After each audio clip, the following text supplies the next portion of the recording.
Hello viewers, আসসালামু আলাইকুম। Welcome to my channel.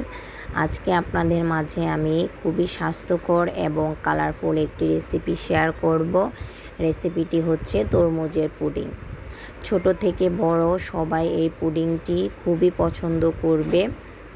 বিশেষ করে বাচ্চারা বেশি পছন্দ করবে, যেহেতু দেখতে খুবই কালারফুল। আর এই পুডিংটি খুবই স্বাস্থ্যকর। এখন অনেক গরম পড়েছে, এই গরমে এরকম পুডিং হলে আর কিছুই চাই না। প্রথমে আমি তরমুজ নিয়ে নিলাম।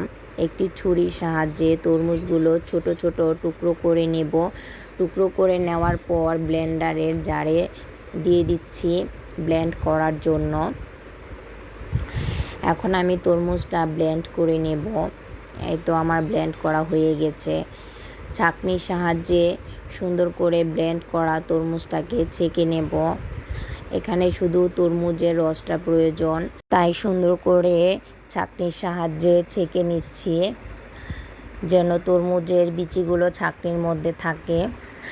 এই তো তরমুজের রসটা সুন্দর, খুবই সুন্দর কালার, মাশাআল্লাহ তরমুজটা খুবই কালার ছিল। এখন একটি প্যানে আমি তরমুজের রসটা দিয়ে দিব। এখানে আমার 2 কাপ পরিমাণ তরমুজের রস হয়েছে। এতে আমি 2 চামচ চিনি অ্যাড করব, 1 চামচ আগার আগার পাউডার।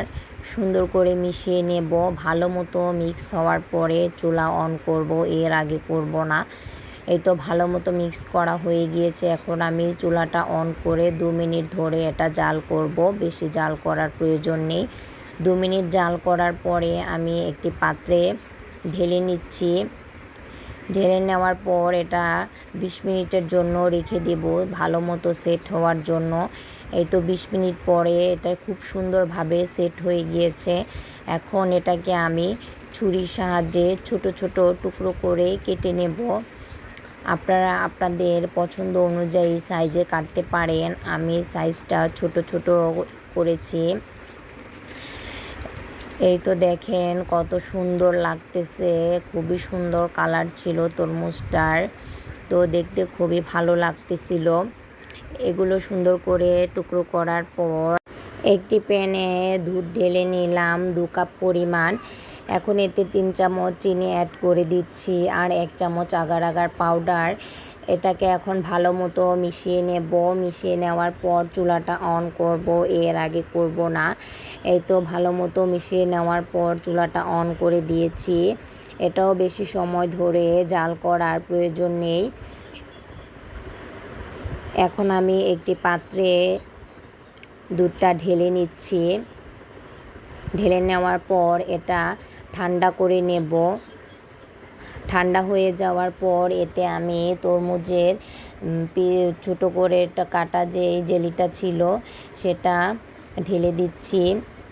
অবশ্যই দুধটা ঠান্ডা হওয়ার পরে ঢালতে হবে। সুন্দর করে মিক্স করার পরে এটা 1 ঘন্টার জন্য ফ্রিজে রেখে দেব, ডিপ ফ্রিজে। এই তো 1 ঘন্টা পরে ফিরে আসলাম। দেখেন এটা কত সুন্দরভাবে সেট হয়ে গিয়েছে। ছুরির সাহায্যে এখন 4 ও 5টা ভালো মতো ছাড়িয়ে নেব, তাহলে পুডিংটা রিমুভ করতে সুবিধা হবে। এখন একটি প্লেটের উপর পুডিংটা রিমুভ করে নেব। এই তো দেখেন কত সুন্দরভাবে পুডিংটা সেট হয়েছে, মাশাআল্লাহ দেখতেও খুব ভালো লাগছে। এখন ছুরির সাহায্যে এটা কেটে আপনাদের দেখাবো যে এটা কত পরিমাণ সফট এবং কালারফুল হয়েছে। কাটার পরে আরও ভালোভাবে বোঝা যাবে। তো আমি ছুরির সাহায্যে এটা সুন্দর করে কেটে নিলাম। কাটার পর দেখেন পুডিংটা দেখতে আরও বেশি ভালো লাগছে, খুবই কালারফুল লাগছে। তো এটা অনেক সফট হয়েছে। আপনাদের বোঝার সুবিধার্থে আমি চামচের সাহায্যে এটি কেটে আপনাদের দেখাচ্ছি। তো আপনাদের যদি আমার এই রেসিপিটি ভালো লেগে থাকে অবশ্যই আমার চ্যানেলটা সাবস্ক্রাইব করে আমার পাশে থাকবেন আমার নতুন নতুন ভিডিও পাওয়ার জন্য।